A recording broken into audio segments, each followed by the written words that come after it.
G'day, Russell here, Promotion Training. If you've been thinking about applying to join the Australian Federal Police, you might be aware that recently they completely overhauled their entrance exam. It's totally different now to what it was previously and is actually different to every other state and territory for applicants wanting to become police officers. So in this video, I want to give you an inside tour of the course that we've updated now to meet those new changes in the AFP entrance exam. So to access the course, we log into our members area and that'll take us through to the dashboard. We can scroll down to the roadmap for our AFP members.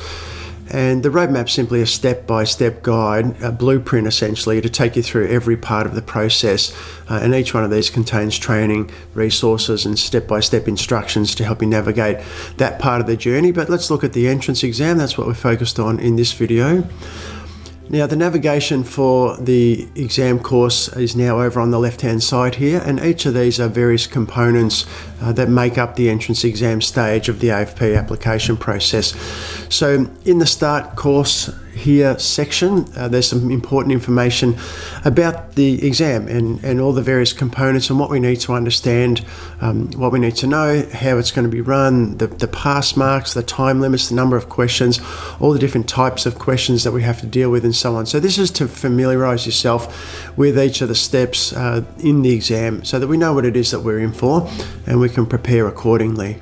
So each of these folders contains essentially a mini course within the overall course that specifically addresses this part of the exam. So deductive reasoning is one component, as is inductive reasoning, numerical calculations, and a little bit of an oddball. The odd one out, I suppose, is the personality questionnaire that's also done at the same time as the entrance exam, which is a little unusual. Most states and territories will do this as a completely separate component of the application journey.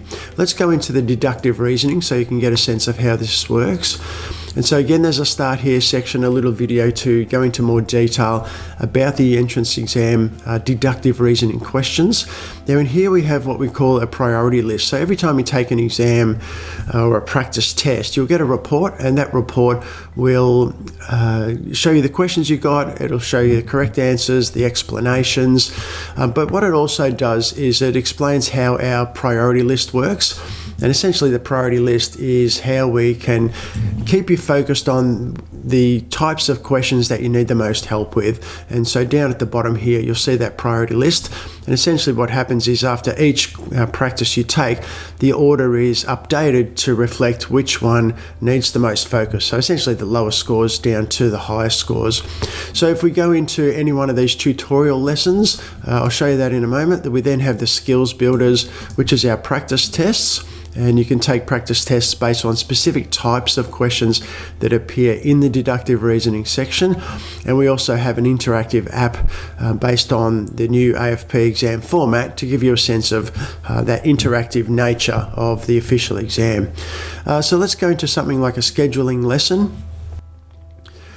And here's an example of the type of question that you would experience when you're doing the deductive reasoning component, where the questions relate to having to work out some type of schedule.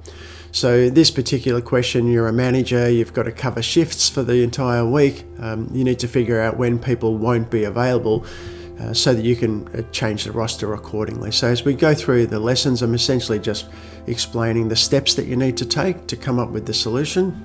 We'll just turn the sound down here. And it's very much like a whiteboard presentation where I'm giving a voiceover similar to this, but I'm scribbling on the iPad, working through the steps in the process to help you understand how to deal with these sort of questions. So that's just a sample of the tutorial lessons. In the skills builder section over here, we can take a shortcut and jump into some practice questions. And we'll get some instructions here. We press the start quiz button, and now we'll get 12 questions. And we have a time limit of 18 minutes to be able to answer these questions. So here's a typical example where you need to work out some type of schedule and then select the appropriate answer from the options below.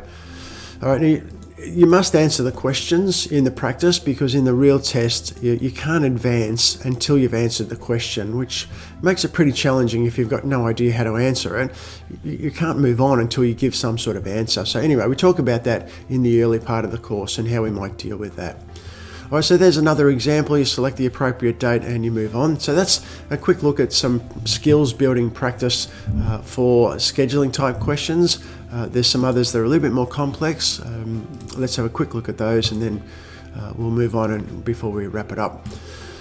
All right, so here's another example. This time we're looking at something that's a little bit more complex, and this generally has multiple layers of steps that you need to take. So rather than coming up with one solution, you might have to come up with the solution and then apply a couple more steps to come up with the ultimate solution or the ultimate answer to the question. All right, so I think that gives you a bit of an idea. Now let's have a quick look at our interactive app that we've developed for this course. All right, so here's our start screen, and we'll just focus on deductive reasoning, but each of the other components is the same.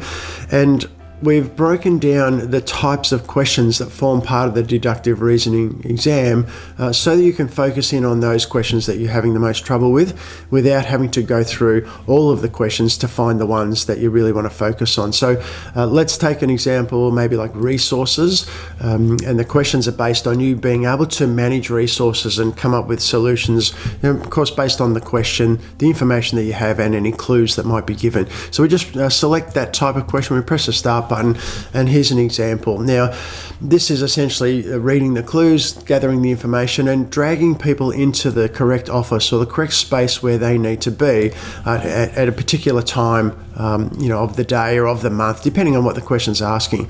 So this is what the official exam is like. It's far more interactive, and once you've sort of placed everybody where you think they need to be, you can press submit and move on to the next question.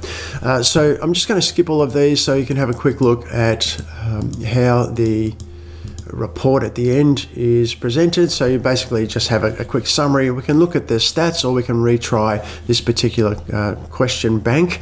Now, there's limited questions in the interactive application that we've developed, but the questions are randomly selected, and it's really just to give you a sense of what the interactive nature of the exam is like. So let's look at the stats. It'll show you any answers that you've created here. So this one was incorrect.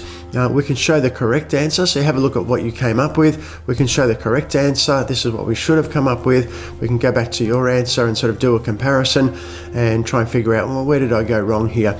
Then you can go on to the next one. Now, if the question was skipped, that's not going to give us the answer. We need to make sure that we're actually practicing rather than just skipping everything and looking at the answers. We can go back to the home button, which will take us back to this screen, and we can select a different type of question if we want to focus on that. So this one here, we might just skip ahead a little bit. This is about dragging and dropping the numbers into the appropriate place so that you've sorted or ranked the different teams or the different people into the correct order, just like so. All right, so I hope all that makes sense. There's a bit of an overview of how we can help you with your AFP entrance exam. If you have any questions, of course, sing out. Otherwise, we'd love to see you on the inside.